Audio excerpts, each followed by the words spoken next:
Quran surah kedua Al-Baqarah ayat 183. Kita sudah bahas ayat ini.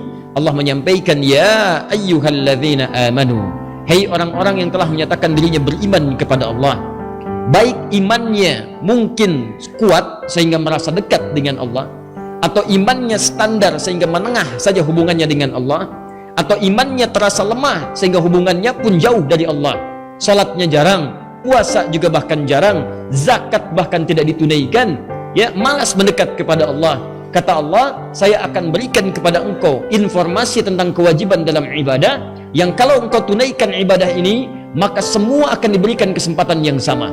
Iman yang kuat akan semakin lebih kuat lagi, yang menengah semakin dekat dengan Allah, bahkan yang jauh lemah imannya akan didekatkan oleh Allah Subhanahu wa ta'ala. Maka diberikan kesempatan yang sama, dipanggil dengan huruf ya, semua mencakup pada 3 kategori tadi.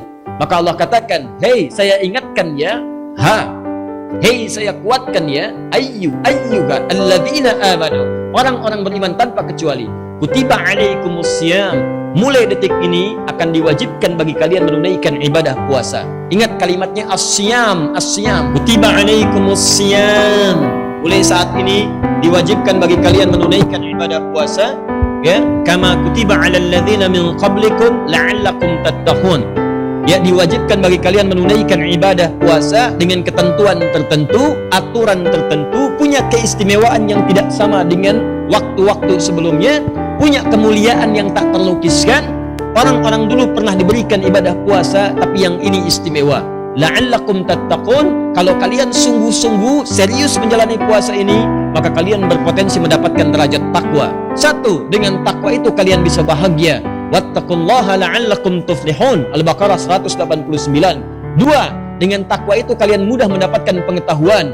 Wattaqullaha yu'allimukumullah, Quran surah kedua ayat 282 di akhir ayatnya, wattaqullaha wa yu'allimukumullah. 3, dengan takwa itu hidup kalian akan dijamin mudah, rizki kalian akan berlimpah.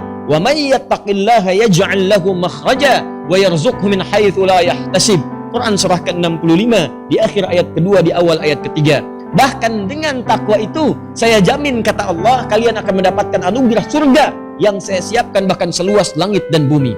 Wasari'u ila maghfiratin min rabbikum wa jannatin 'arduha as-samawati wal ardu 'iddat lil muttaqin. Segera kalian berevaluasi diri, segera kalian merenungkan, kalian mesti punya cita-cita kalau pulang nanti ke akhirat, kalian mendapatkan tempat di surga. Kata Allah, saya siapkan satu tempat di surga seluas langit dan bumi. Surganya untuk orang-orang takwa saja. Jadi ketika Allah meminta kita menunaikan puasa supaya serius ditunaikan untuk mendapatkan derajat takwa, tujuan utamanya bukan sekedar takwanya, tapi dengan takwa itu akan mengantarkan pada kemudahan hidup, kenyamanan hidup, rizki yang melimpah, bahagia, bahkan penambahan pengetahuan, dan puncaknya surga yang kita dambakan itu.